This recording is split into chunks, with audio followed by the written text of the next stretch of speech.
അപ്പൂപ്പ, ഞങ്ങളൊരു മയിലിനെ വളർത്തിക്കോട്ടെ? നിങ്ങൾക്കെന്തിനാണ് ഈ മയിലിനെ വളർത്തുമൃഗമായിട്ട് വേണ്ടത്? പക്ഷെ അപ്പൂപ്പ, ആ മയിലിനെ നോക്കി, അതെന്ത് ഭംഗിയായിട്ടാ നൃത്തം ചെയ്യുന്നത്.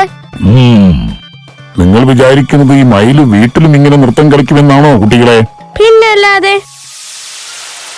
ഓ, അപ്പൊ നിങ്ങൾ കൂട്ടിലകപ്പെട്ട രാപ്പാടിയുടെ കഥ കേട്ടിട്ടില്ലായിരിക്കും അല്ലേ? എന്നാ കേട്ടോളൂ. കഥ കേൾക്കാം.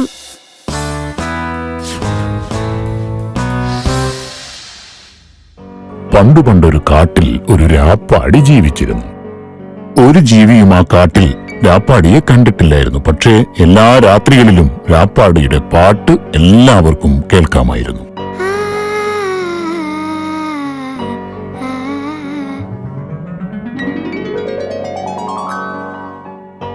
കാട്ടിലെ രാജാവായ സിംഹം പോലും അവളുടെ മനോഹരമായ പാട്ടിൽ ആകൃഷ്ടനായിരുന്നു.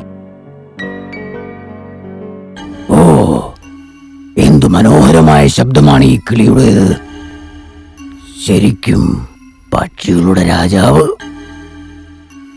ഒരു രാജാവ് കൊട്ടാരത്തിലാണ് താമസിക്കേണ്ടത്, കാട്ടിലല്ല. അതെങ്ങനെ സാധിക്കും മഹാരാജാവേ? ആരും ഇതുവരെ രാപ്പാടിയെ കണ്ടിട്ടില്ല. അതൊരിക്കലും സാധ്യമല്ല. മൂങ്ങകളെ അയക്ക്. അവര് രാത്രിയുടെ ജീവികളാണ്. അവരെത്രയും പെട്ടെന്ന് പക്ഷികളെ കണ്ടെത്തും. ശരി രാജാവേ. എന്നിട്ട് കിട്ടിയാൽ ആ രാക്കിളിയെ കൊട്ടാരത്തിലേക്ക് കൊണ്ടുവരൂ, വേഗം. ഒടുവിൽ മന്ത്രിയായ കടുവ കുറെ മൂങ്ങകളെ വിട്ട് രാപ്പാടിയെ പിടിക്കാൻ തീരുമാനിച്ചു. ഒരുപാട് രാത്രിയിലെ അന്വേഷണത്തിനൊടുവിൽ രാപ്പാടിയെ അവർ പിടികൂടി. എന്നിട്ട് അതിനൊരു സ്വർണ്ണക്കൂട്ടിലിട്ട് രാജാവിന്റെ അടുത്തേക്ക് കൊണ്ടുപോയി.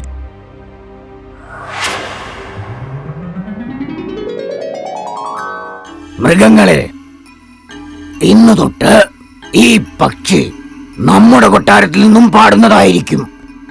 കാട്ടിൽ നിന്നായിരിക്കില്ല. കൊട്ടാരമാണ് അതിന് പറ്റിയ സ്ഥലം. മനസ്സിലായോ? ശരി, ആ പക്ഷിയോട് പാടാൻ പറയൂ.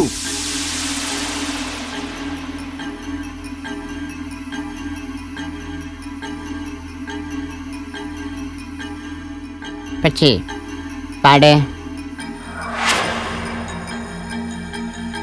ഞാൻ ആജ്ഞാപിക്കുന്നു, പാടേ. രാജാവിന്റെ കൽപ്പനയാണ് സാധനമേ.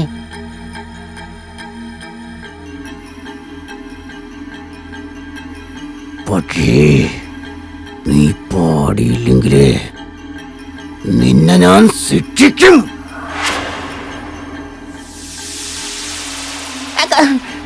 പക്ഷേ രാജാവേ, ഞാനൊരു കാര്യം പറയട്ടെ. അയ്യടാ, എന്ത് ധൈര്യത്തിലാണ് നീ? നന്ദി രാജാവേ.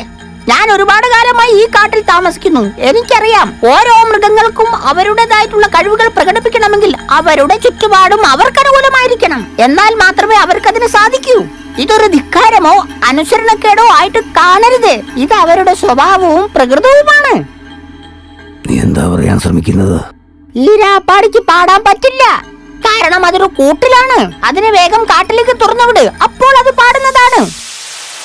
ഒടുവിൽ രാജാവിന്റെ ആജ്ഞപ്രകാരം ആ പക്ഷിയെ കൂട്ടിൽ നിന്ന് മോചിപ്പിച്ചു. രാപ്പാടി പഴയ സ്ഥലത്തേക്ക് തന്നെ തിരിച്ചു പോവുകയും അവിടെ നിന്ന് കാലങ്ങളോളം ശ്രുതിമധുരമായി പാടിക്കൊണ്ടിരിക്കുകയും ചെയ്തു.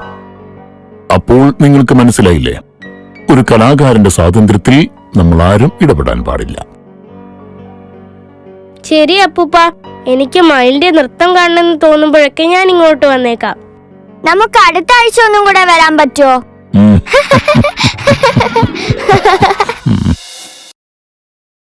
ഹായ്, ഞാൻ ഷൈനി. നിങ്ങൾക്ക് ഈ കഥ ഇഷ്ടപ്പെട്ടെങ്കിൽ തീർച്ചയായും ഷെയർ ചെയ്യണം. കൂട്ടുകാരോട് പറയാനും സബ്സ്ക്രൈബ് ചെയ്യാനും മറക്കല്ലേ.